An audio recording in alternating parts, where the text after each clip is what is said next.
Hey, everybody. Before we dive into our episode, I just wanted to take a moment to welcome you all back to the podcast and explain why we're kicking off our coverage of the color seasons now in mid-May at this particular point in time.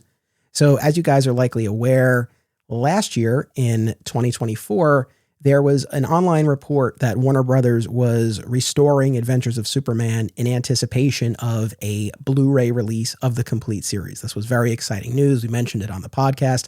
Certainly, there was a lot of discussion online. Well, unfortunately, when the complete series disc listing finally came up, it was not for a Blu-ray, as we were all hoping and expecting, but rather for just a standard DVD. Now, I don't know if that original report was erroneous, or if Warner Brothers changed their mind, or if a Blu-ray set is still coming down the line. That last option seems unlikely, but we never know. But whatever the case may be, we ended up with this complete series DVD release, which came out this week that you are hearing this podcast. And I do have a copy of it in hand.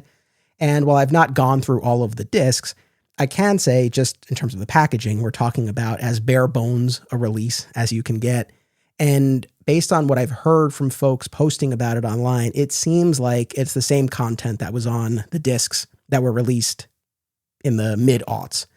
But what I will say, from my perspective as a fan and the person who hosts this podcast, I am glad that we now have this show available, readily available again on disc, because of course those earlier DVDs are no longer in print for the most part, and also suffered from disc rot. So the fact that we have new discs that are out there and the show is available for people to purchase in physical form, I'm going to take that as a positive. And my hope is that potentially we'll have new folks joining us on this podcast journey because now they have a greater opportunity to get the show. We know that it's been available to purchase digitally in single episode form or in season form, and that reruns do air on Heroes and Icons. But if you were really looking for a DVD release, at least there's that now. So in any event, once I knew that that release was coming, I thought it would be beneficial to hold the release of season 3 of our podcast coverage until the disc was out there. So we're back. I'm really excited. We're going to be running straight through for these next 13 weeks as we make our way through season 3. We'll have a short hiatus. I promise it'll be short. And then we'll kick off season 4 in the fall. We got a lot of great episodes coming up. I really hope you enjoy. Thank you so much for joining us on this journey and giving the George Reeves series its due. I hope you enjoy. 7 decades ago, the first television adaptation of Superman arrived. Now, it's time to rock it back to the 1952 to 1958 series Adventures of Superman, starring George Reeves. In this rewatch podcast, my guests and I break down each episode, from its black and white crime drama beginnings to the kid-friendly color seasons, as we celebrate one of the most underrated Man of Steel depictions of all time. Welcome back to another exciting episode in the Adventures of Superman. I'm your host, Anthony Desiato. Joining me to discuss Season 3, Episode 1, Through the Time Barrier, aka the start of the color era, is returning guest, Rich Roney. Welcome. Hello, everybody. Anthony, as always, from the bottom of my heart, thank you for doing this. It's my pleasure, and I'm so glad to have you here in studio. And you are going to be joining me for a significant number of these color episodes. We'll also be bringing back some of our favorite past guests, so we'll have a mix, but you're going to be here for a good bunch of them, and I'm excited. I'm excited too. So I have some very fond memories of some of the things we're going to discuss. As a child, I grew up with the color. I really didn't see the black and white.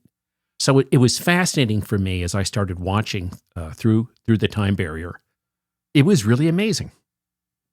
Awesome. Yeah, it's funny because I feel like since I started this podcast, both guests and audience members have made comments to some degree or another about if I make it to the color episodes and if I make it through the color episodes. And it's one of those things, once I committed to doing this, I will admit, taking on a full series rewatch podcast, I did say to myself at the outset, okay, you have a couple of off-ramps if you want them. And you could just do the first season, which is very much its own thing. You could just do the first 2 seasons, the black and white era, right? So if you want to cut it at that point, it's a natural stop. But once I got a little bit of the way into it, I'm like, no, if we're doing this, we're going to do it all the way. And even though these color episodes, seasons 3 through 6, do not, in my opinion, and it seems the fandom generally shares this, even though they don't represent the best, strongest episodes of the series still does deserve the episode by episode treatment, right? So we're going to do this. We're committed to doing this. And I'm excited to dive in. One of the things that you and I have talked about on and off mic over the years is what a forward-thinking decision it was on the part of the producers to film in color, starting with season 3, because it wouldn't be shown in color for about a decade or so after they made these movies, these episodes. Easily. It was very prescient. I think The Adventures of Superman was the second ever series to film in color. And I'm wondering, were the producers really playing the long game, right? Because I can remember being a child, and I was born in 1956, but I can remember being at my grandparents' in the late 60s, like 68, 69, when the networks would really rave, this is in color, and NBC had the Peacock and it showed off. So for them to do it 10 or 12 years earlier, they must have really been playing the long game. And it also surprises me because you've told me stories about how economical they were and how tight they were on their budgets. So for them to invest in this was really forward thinking. They were really playing the long game, I think. Yeah, and there is a special feature on the DVDs about the shift to color and talked like we have been about what a forward-thinking decision it was and how it really did help contribute to the longevity of the show as future generations started watching it and got to see those color episodes and what a difference that made, having that batch of color episodes, but also how they really had to shift. They had to rebuild the sets. They had to create now a color costume because we talked about how that was not the case in the black and white era. And they also had to manage it on 2 levels simultaneously, both for those people who had the coin to buy a color TV and see it in color versus people who still had a black and white. So they couldn't go overboard with the color costume. So they had to accommodate it simultaneously on 2 levels. And, like I said, this really surprised me, given how tight they were economically and tight on the budgets. But they really invested for the future. Yeah, absolutely. That came up in that special feature as well about how they had to make sure it still looked good in black and white, right? But also keeping in mind that it was eventually going to be shown in color. And in addition to the sets and the costume, they also had to refilm the opening sequence and then all of the flying sequences as well. So they really put a lot into this. I never thought about that. Yeah. So that's fascinating. So he had to get back up in the wires the same way he did in the first 2 seasons. Yeah. I never thought about that. What did surprise me was the padding in his costume. I mean, that really stood out to me. He looked so much more lean and athletic and agile in the first 2 seasons when it was just kind of the shoulder pads. Here, when they gave him that all the torso stuff, to me, he didn't look as athletic. He looked a little more ponderous. Yeah, I really don't care for that costume choice. Right, the shoulder pads in the first couple of seasons were one thing, but it's just so padded and so noticeable. And apparently, he really sweat profusely in this and developed a rash when he was in this costume. That was one of the things that came up in the special feature as well. And so he could only be in it for a discrete period of time, and then they would have to take him out and cool him down and whatnot. So, I think so. It posed obviously some issues for him, but yeah, just also visually, I don't know that it really did him any favors on that front. He looked more ponderous. He looked heavier.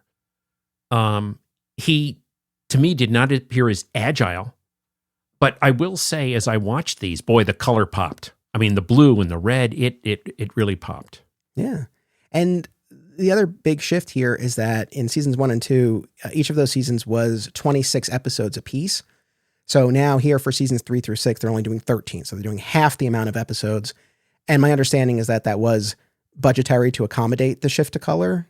Is that the case? No, this is news to me, Anthony. You've been more, you've read more and I think gone deeper.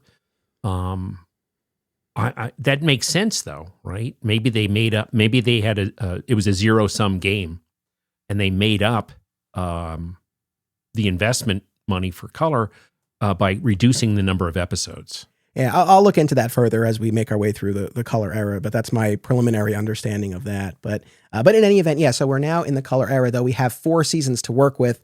It's the same number of episodes. So we really are at the halfway point of the series here. And with the shift to color, we also have, I guess, what you would maybe call the completion of the shift in tone, right? We are now as far removed from those gritty crime noir season 1 episodes as we can be.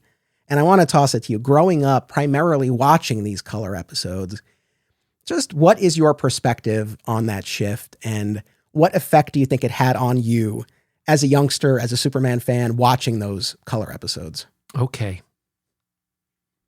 So my impression, and for your listeners, I've got about an hour and a half drive to get here. So I reflected on this a lot.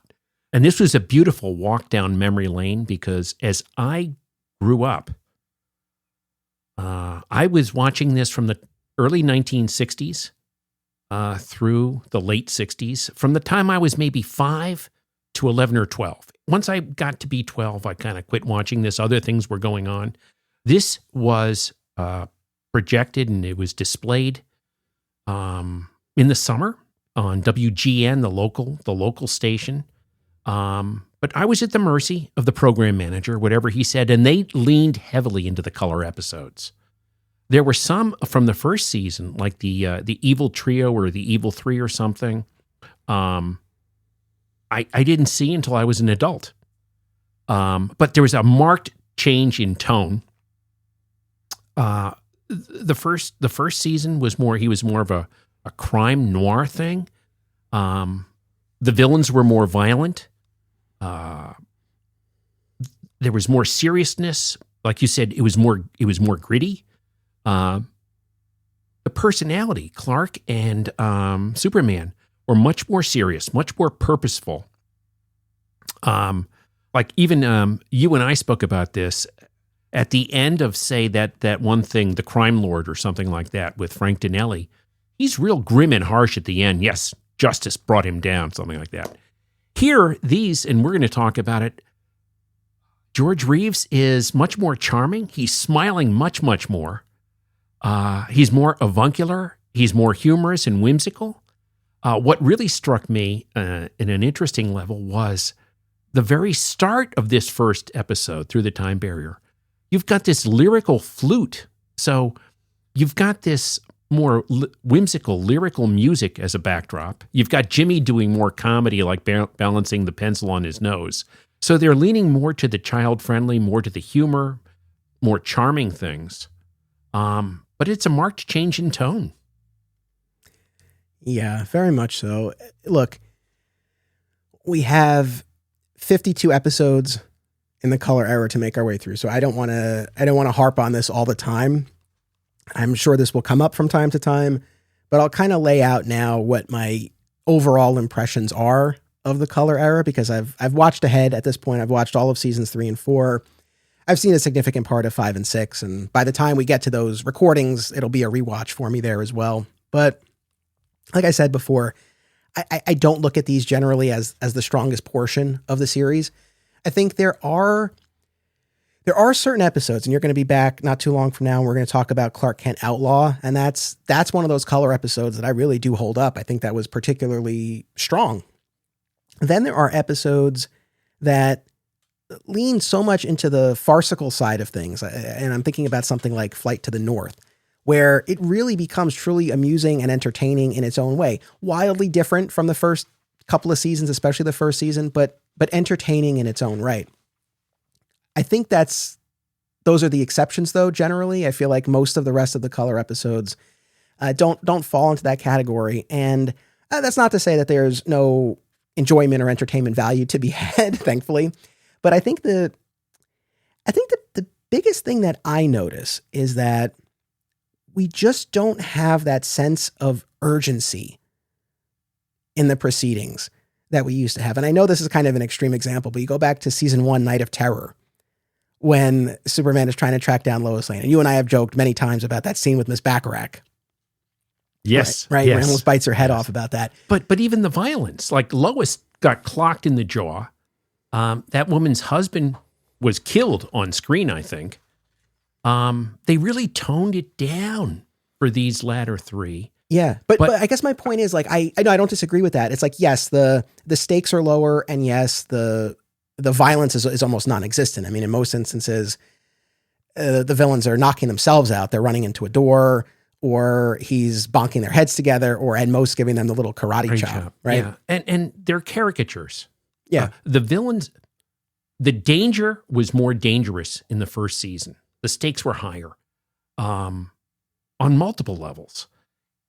Here it's the henchmen are buffoons. They're simpletons. And so you did raise this question, and I got so entrenched in something I didn't answer it. But this really did me a disservice when I was growing up because it didn't condition me for the real world.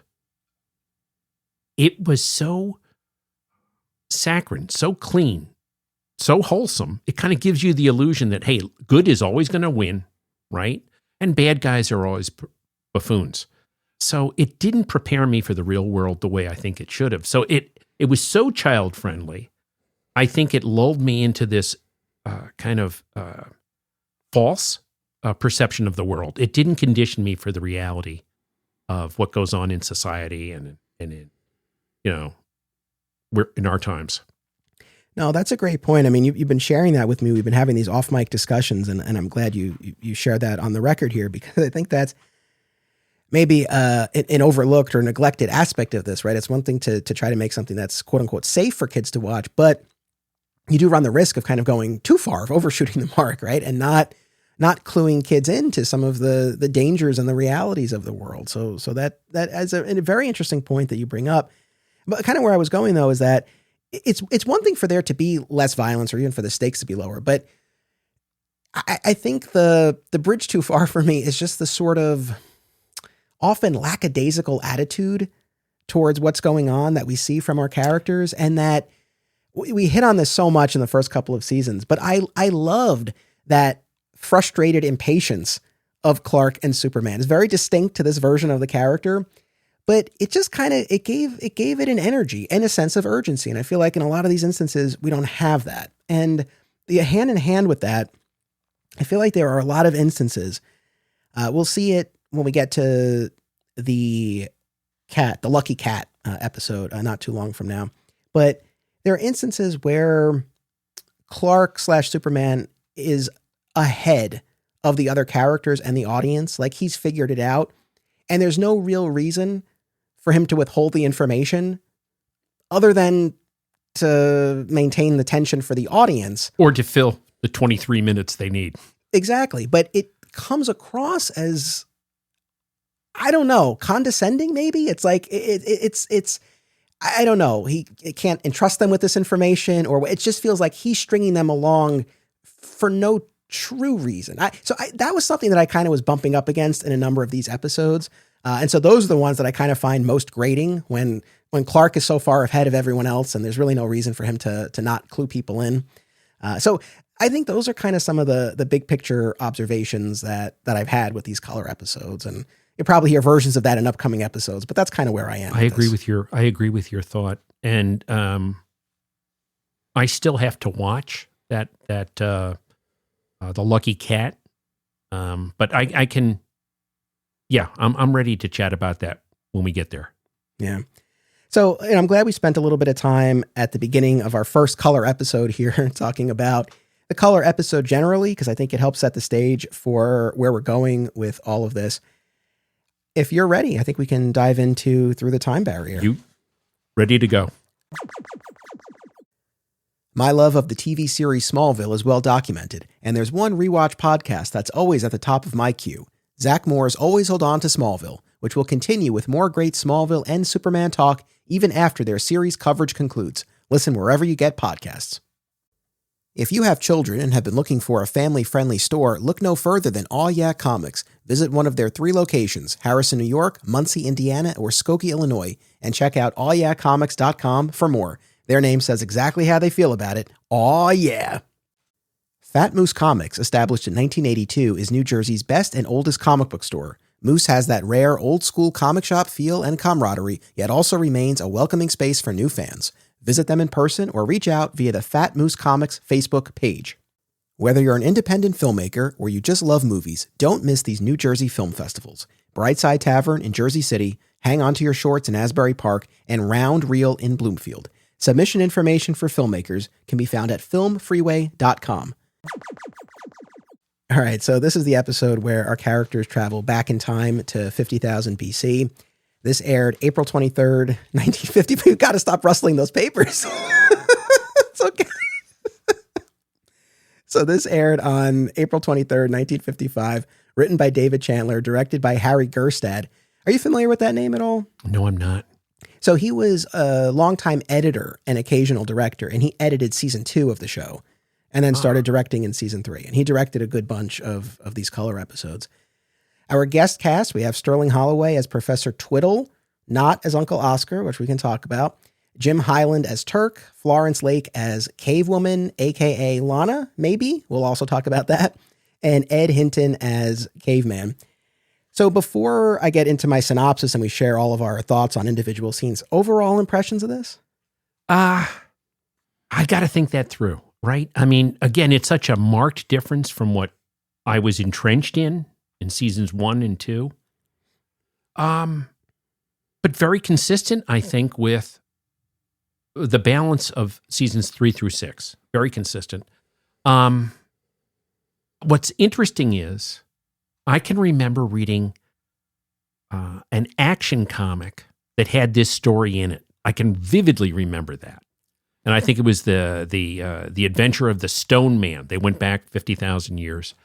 It was enjoyable. I mean, one thing that stood out to me, sorry about that. No, one thing that stood out to me was how similar this was to Ghost Wolf, because they go to a different environment and everyone else puts on local clothes except Clark. Clark has got his double-breasted suit. So there was a few times when I watched this in preparation for this chat that it stood out so much when they're walking around the caves and everyone else has animal furs on, even with Perry's red long underwear. But it was incongruous to see Clark, meticulous, collar tied on, and it just stood out, him in the suit. Yeah, I hear you. I mean, I guess on that front, I mean, you get it in this context because they all show up in their modern day garb and then they change, but he can't change because he has his costume underneath. Other instances where they know in advance where they're traveling, it's like he could have appropriate attire and his costume underneath. So, but the last time he left his costume in the closet, the outcome wasn't good. Well, I guess while we're talking about the attire, and we'll get to this in our breakdown, but Lois does don the cave woman outfit. And when I was on IMDb looking at people's comments about this, many cited the alluring nature and appeal of Noelle Neal in that little outfit. Okay, then I'm not with the bell curve. I was very conscious that it was Lois Lane Noel Neal, but it really didn't jump out to me as like, wow, what a hottie. No, fair enough. It might be one of those things. I mean, I don't know the people who wrote those reviews. I don't know if I got the sense that these were episodes that they grew up watching, and I could see it be. I mean, I think she looks wonderful, and I think it's also one of those things where, in a time where you were kind of limited in what you could see, right? Like getting to see something like that was probably really jumped out at you. But anyway, that really seemed to make an impression on those reviewers that I saw online. I guess from my perspective, in terms of overall impressions, I guess I agree with you in the sense of it being consistent tonally with where we're going. But I guess where I diverge a little bit is this is really out there plot-wise. We have time travel, and that's really not representative of the kinds of stories that we're getting. And the fact that they even went here is something. I mean, there are other episodes with various inventions and stuff like that, but not to this degree. And it was just kind of a curious choice to kick off this era, this season, with time travel. And I guess I'm glad that the subsequent stories stayed on the more grounded side. But this one was really out there. I agree. And 2 observations. Your point, yeah, most of the other stories are there's a bank robber or someone's manipulating something either for their own personal gain, and they're deceiving, or they're getting Lois and Jimmy as hostages.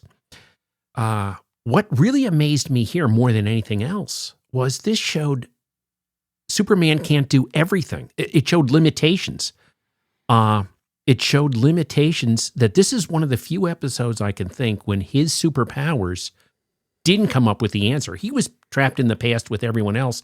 That impressed me, the fact that this is the only episode, aside from him with the asteroid or being exposed to kryptonite, this is really the only thing where something stopped him and he wasn't able to, by virtue of his own powers, solve it. No, that's a great point. It's funny because they don't beat you over the head with his limitation. It's established, but it's not something that he's wrestling with, like we saw in Panic in the Sky, where he's got to regain his memories and all of that. But yeah, it is there. I think that's a great observation. All right, let's segue into our breakdown here. Professor Twiddle shows up at the Daily Planet with a rectangular device under his arm looking for Clark Kent, but Jimmy, balancing a pencil on his nose as he stands guard outside Perry's office, turns Twiddle away. The Daily Planet crew is waiting for Turk, a career gangster who has finally agreed to confess and turn himself in to Kent. So that's our opening here. You mentioned Jimmy balancing the pencil on his nose. What a note to start on. Right? I mean, I think like right from the jump, it's like, it's more humor. Yeah. It's comedic. It's more humor. Yeah. Absolutely. I was alluding to this before, but we have Sterling Holloway back. Second time. Third time. Oh, really? But this time, because he made 2 appearances as Uncle Oscar in the previous season. Was one of them with Skylar? The Yeah. parrot? Okay. Yeah, and the other one was with the machine that could plot crimes. Oh, okay. So this is his third appearance, but he's playing a different character, Professor Twiddle. Now, according to my research, Professor Twiddle appeared on the radio serial in 1946. So there's a basis for that character. I'm not going to die on this hill, okay? But this is one of those things that kind of drives me nuts, where we've talked a lot about actors coming back and playing different characters, usually on the villain side of things. And that's fine. We've talked about how, it would be kind of great if you had somewhat of a recurring bad guy throughout the series every now and then. But something like this, where you have the same actor coming back and playing essentially the same character, the same type of character, this kind of daffy inventor. And he's not the only one. There's an older scientist that's also daffy. Pepperwinkle. Right? Yeah, who really started as a different character, then came back as Pepperwinkle. And he'll continue in that role. So at least there's that. Here's the thing, because I was thinking about this a lot. This cuts both ways, right? On the one hand, from my perspective, it's like, why not just make him Uncle Oscar? And then you have that thread there. You have that little bit of consistency. But to argue against myself, in the end, it doesn't make any difference in the episode, right? Like, other than saying, oh, look, it's Uncle Oscar, the episode still plays the same. So I guess I'll let this go. But it's definitely something that, that stands out, right? And it raises the question. And Anthony, if I may, so in my, and you're more astute, you've studied more, but add to this, there's only 3 really competent scientists in the entire 100 episodes, right? There's Professor Lucerne. There's the guy that run the observatory, with the pipe. And then there's Perry White, who can extract uranium from salt water. So those are the only 3 competent. All the other scientists are caricatures. They're kind of daffy, quirky old scientists. Yeah, we'll get to that whole Perry White bit down the line. Crazy. But there's such a funny bit here when Turk enters the office. He's expecting Kent, but he sees the whole Daily Planet crew there, and he goes, "Who's them?" And Clark is like, "Well, them," as you so artfully put it. And then he introduces them. But it was great. I just love the "who's them." And you really see, we've noted this so many times, but the position of prominence that Clark Kent occupies in the city. It's like Clark Kent is who Turk chooses to surrender himself to, because he knows if he goes to the police with Clark, he'll get a fair deal. I agree with that. That stood out to me. Once again, and this, this is very near and dear to my heart. It shows Clark is the real deal. He's, the credibility he has, the competence. I agree with that. And even Clark kind of ran that meeting. Hey, you called in, I had this typed up, sign it. Yeah, it was great. As we move forward here, Clark, Lois, Jimmy, Perry, and Turk encounter Twiddle in the elevator, where he's waiting to demonstrate his time machine. Skeptical, but playing along, Perry suggests a time before paper was invented, and Clark concurs that he'd like to see prehistoric times. Twiddle enters 50,000 BC, and after a flash, they have actually been transported back in time. However, Twiddle never figured out how to reverse the process, and his notes are back in the 20th century. Can you imagine season 1 Clark trapped in this situation? He would not have stood for it. He would not have stood for it. If Anthony, I did not consider that. But I'm always considering what season 1 Clark would do.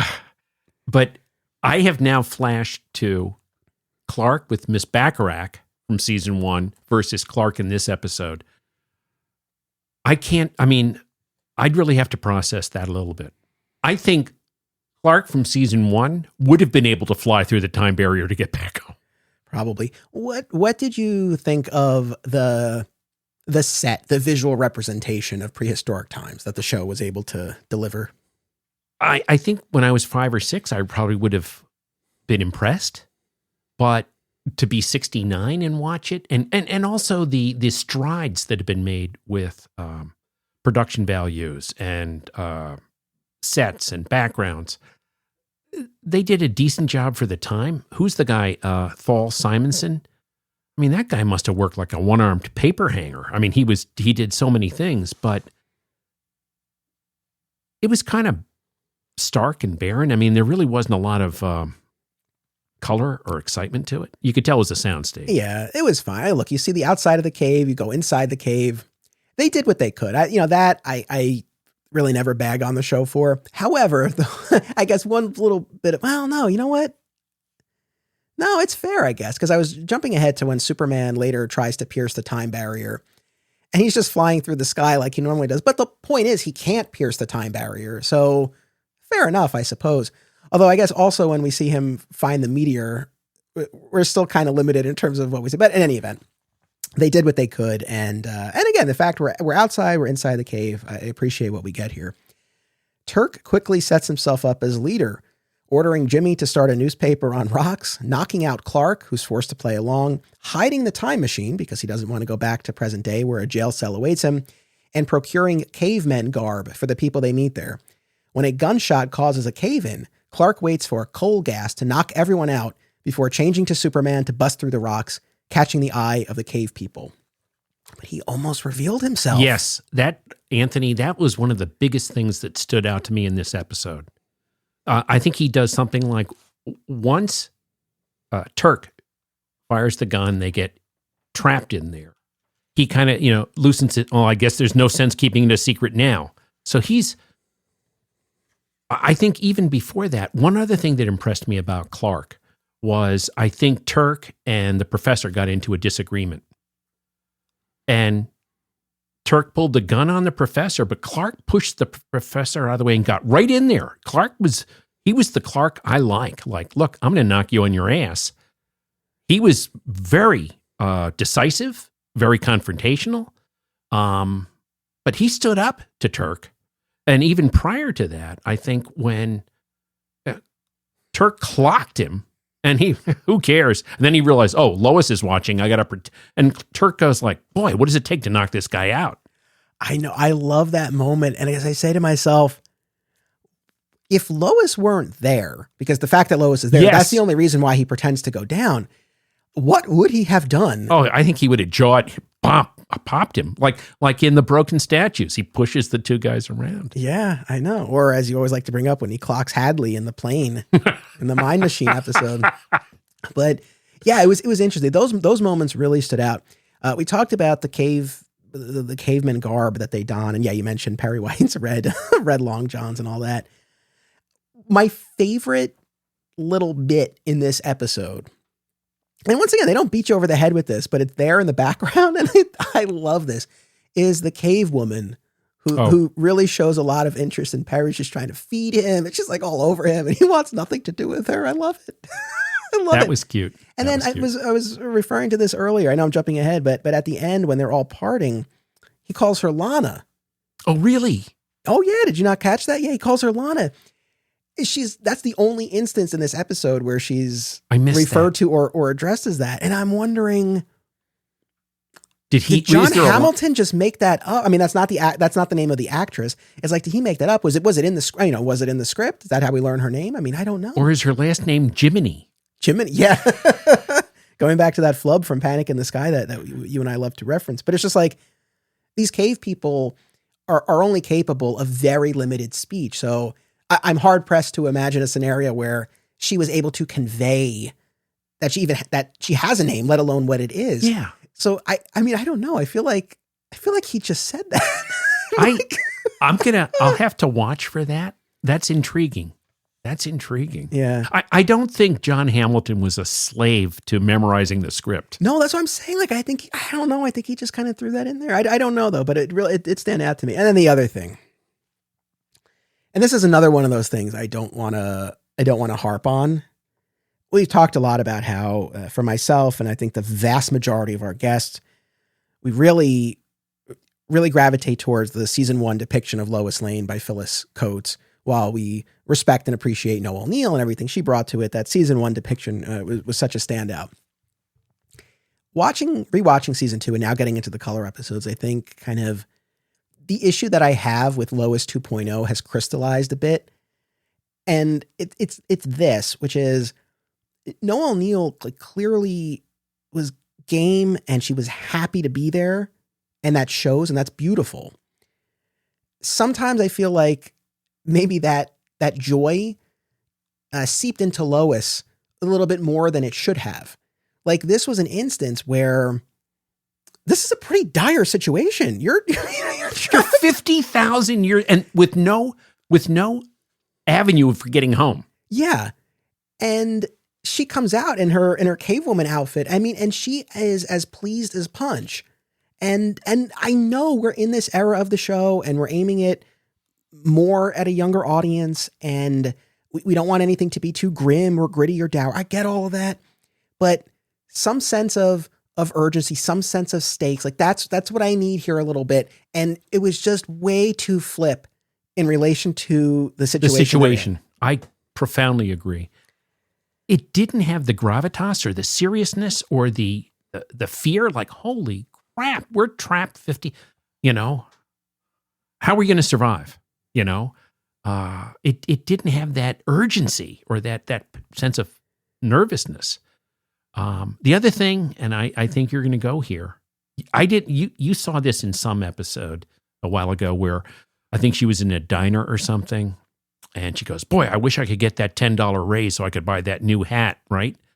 And once again, she's focused on her clothes. I mean, boy, in 50,000 years, there's going to be the cutest hat in this store. It runs at odds with the nervousness and panic she should have felt.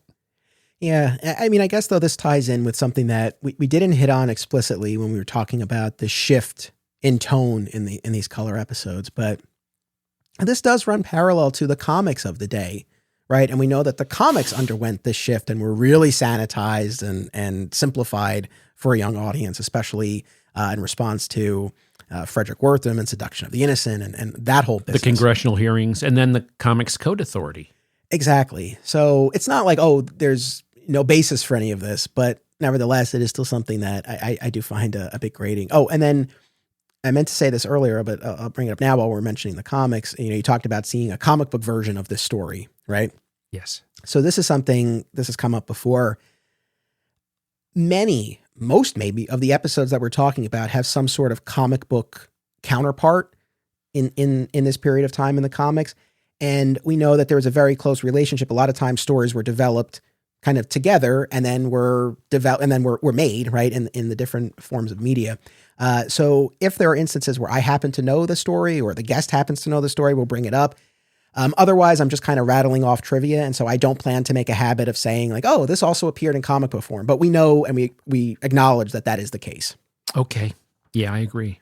Okay, as we move forward here, Lois asks Superman to pierce the time barrier, but he can't, and he begs her not to ask him to explain why his journey there was only a one-way trip. Superman puts Turk in his place by using his X-ray vision and strength to prove he's boss to the cave people, and Twiddle realizes he needs the element Carborium X from a meteor to power the time machine. Superman retrieves this, but laments that it could take years to find out where Turk hid the time machine. Why years? Why would it take years? Especially Turk with a can guy. only get so far. Right. Especially to someone who's the most powerful being on Earth, either in 1955 or 50,000 years earlier. Yeah, I mean, he's got X-ray vision. he's got X-ray vision. He's got, I think, telescopic vision. He can fly. Like you said, he could. What's the maximum distance this guy could cover? Right. We didn't touch on this. They did play to all the tropes, right? The lighter, the gun. So he set himself up as the leader in front of the cave people because he did have the fire. Yeah, Turk, Yeah, exactly. And then Superman is able to use his X-ray vision to start a fire and his strength to punch the wall of the cave. So that's able to win them over. And then, like I said, put Turk in his place here. That scene with Lois is amazing because he tries, right? He tries to pierce the time barrier. He can't. And she questions him, and good on Lois, at least for asking, like, how did you get here? I mean, clearly you had to travel through time to get here. You didn't travel with us. And he's like, it was a one-way trip. Please don't ask me to explain. Yeah. Well, in lieu of Superman Mountain, she might have been one question away from being stayed in the past. I guess this is as good a time as any to bring up this point and this question. Look, there's a heavy amount of suspension of disbelief that we as Superman fans need generally consuming all of these stories. I feel like you really need it for this show and this episode in particular, right? The fact that people don't buy, or the fact that people do buy that both Clark and Superman are there. When there's only like 6 or 7 people that went back into the past in totality. Right? Yeah. The only one who wasn't there is Inspector Henderson. We're saving him for a future discussion. Yeah. But look, we take it for what it is. Oh, but then mentioning the comics, like this was a hallmark of Silver Age Superman stories, right? Where he could travel through time. He was always piercing the time barrier. The Legion of Superheroes and stuff like that. Yeah. And he would fly fast and pierce the time. And then you would have the what was the visual representation of it? It would show calendars. Like yeah. You'd have a calendar for 2460. And, so you'd see this sequence of just like pages from a calendar, different years. But I remember growing up being 10 or 12 years old buying Superboy and the Legion of Superheroes. And he would blast through the time barrier. Even on one of the comics you and I reviewed a long time ago, the Last Days of Superman, Supergirl went through the time barrier to go back to Krypton. So it was like really driving down Main Street in some respects. Yeah. So it was interesting. I mean, obviously, had he done it here, the episode would have been over. But it was just interesting to kind of see where the show and the comics diverge. Finally, Turk trades his lighter for what he thinks are diamonds, making him eager to return home and exploit his newfound fortune. Clark reappears and explains that Superman can go back on his own now after being in contact with Carborium X. When they return to the present, Clark and Twiddle point out to Turk that he has worthless quartz rather than diamonds, and the crew, still in their caveman attire, make for an unusual sight as they walk back to Perry's office. Clark bellows with laughter. And we're out of our episode here. Here's my question. Where did Superman go to get that element? Was he in space, or was it a meteor that had landed on Earth? That's something I wasn't able to figure out. And the other thing, if I may, he found it, and it was the perfect size to fit into the apparatus that the professor had. He instantly found the exact element and size, everything needed. But yeah, it didn't. I don't know. Maybe it was that it was a meteor that had landed on Earth. I mean, they didn't do anything to make it look like he was in space at any point. Right. And you and I remember, well, that was black and white, but we were both impressed by that whole episode with the asteroid, Panic in the Sky, the special effects. Right. They did none of that. He just landed in another part of the cave and here you go. Yeah. But I do appreciate the explanation for why Superman doesn't need to travel back with them. It's like, all right, he touched the element. Now he can pierce the time barrier. At least they accounted for it. So I'll give them that. Well, and it was also pretty a courageous move, right? Because what if they weren't able to get back, right? Hey, Superman came back a second time. Yeah, right. Yeah, Clark was so emphatic. Yeah, he was able to get back by himself, right? Well, what if the machine didn't work? Like even the professor said, hey, we got to move quickly because some of the other minerals and parts of this thing, they're going to wear out. Yeah, yes, exactly. Yeah, those radioactive elements, like they're not going to last forever. I don't know. Overall, how do I put this? I think this was an effective kickoff for this season to really show we're in a new era.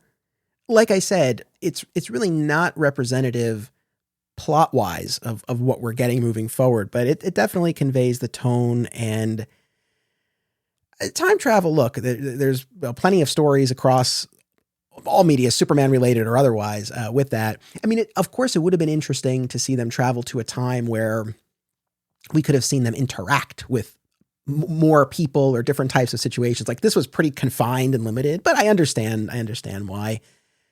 Is there anything we haven't talked about with this episode that you want to before we give our rating? And I'm going to debut our new rating system here, but anything we didn't say that you want to say? I can't think of anything. The only, once again, that I was impressed with, because I still have to watch a lot more of season 3 through 6, but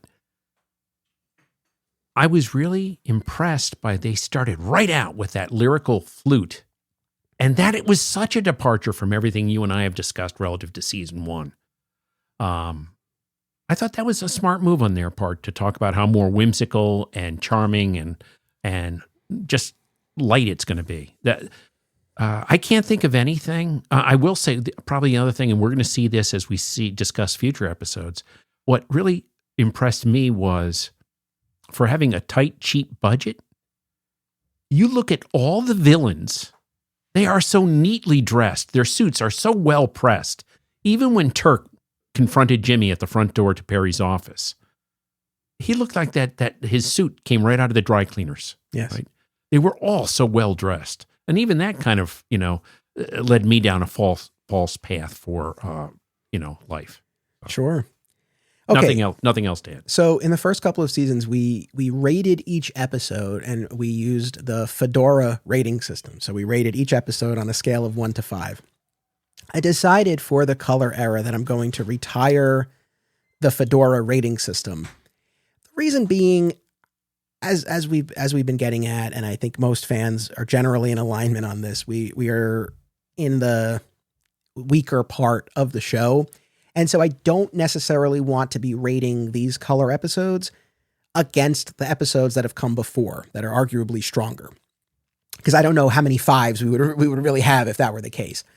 So this is a distinct portion of the show, and we're going to introduce a new rating system. So we're going to retire our Fedora, thank it for its service, and we're going to introduce the Great Caesar's Ghost rating system.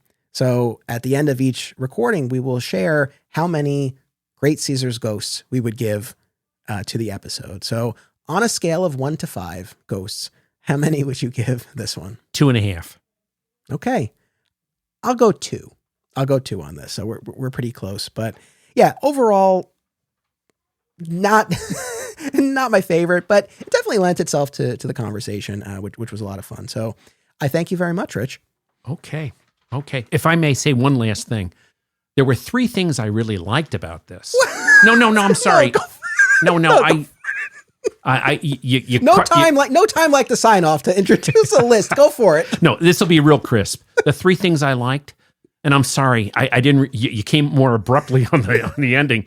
What I did like was Clark's courage when he jumped in front of the professor and stood right up to Turk. I liked the whole sense of limitations. And I liked the fact that he was ready to sacrifice his identity at one point to help them. Those three things I thought were the strong points of this episode. As you say that, I think I need to remind myself of this as we make our way forward, because I think what you said just kind of sparked something, which is looking at the episodes as a whole. I don't know how many slam dunk all-timers we're going to be hitting. But so I think for myself, what I need to remind myself to do is to really hold on to those moments. Like those moments you described. I think they're great. Like the moment where he almost reveals himself. I love that. Like that's great. Very interesting. I would have wanted that unpacked and explored more, but it's great for what it is. And so I think that's something I need to keep in mind, right? Is to really glom onto those individual moments that stand out, even if the episodes as a whole don't blow me away. Well said. Well said. All right. Thank you, Rich. You'll be back next time as we talk about The Talking Clue, a Henderson-centric episode. Audience, thank you for tuning in. Thank you for coming back. I know we were off for a little while, but I'm excited to be back and diving into these color episodes. Make sure you come back next time. And until then, remember, only Superman can do super things. This podcast is an affiliate of BCW Supplies. The next time you need to restock on comic book bags, boards, boxes, and more, be sure to use promo code FSP to save 10% on your order. That's FSP for Flat Squirrel Productions. It helps support the show too. Thank you. Support the podcast and receive exclusive content, including bonus episodes, by becoming a member at patreon.com/Anthony Desiato. Flat Squirrel Podcasts is home to Digging for Kryptonite and another exciting episode in the adventures of Superman. Please subscribe, rate, and review today, and continue the conversation by joining us on social media. Links are in the show notes. Thank you all